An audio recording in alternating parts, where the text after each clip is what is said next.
এবং শুভেচ্ছা জানাই। আজকের ভিডিও পর্ব শুরু করছি। দেখেন আজকে আমি এই জায়গায় হাল বাবো। অল্প খালি মাটি আছে, এই যে মাটিটা, এই মাটিটা দেখছেন, এই মাটিতে হাল বাবো। হাল বাইয়ে হয়তো আমি একটা কলার বাগান করার পরিকল্পনা আছে। কলার বাগান করব। অবশ্যই আপনারা পরামর্শ দিবেন কলার পুলি বা কোন জায়গায় পাওয়া যায় আপনারা দেখবেন। এই যেমন ট্রেক্টর আইতাছে, হালটা বাইরে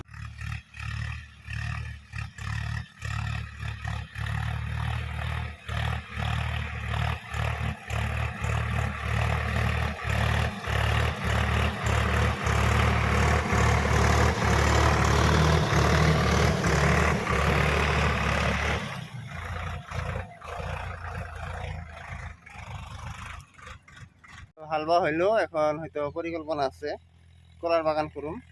তো আপনাদের কাছে কারো কাছে কলার পুলি থাকলে অবশ্যই আমাকে অল্প জানাবেন।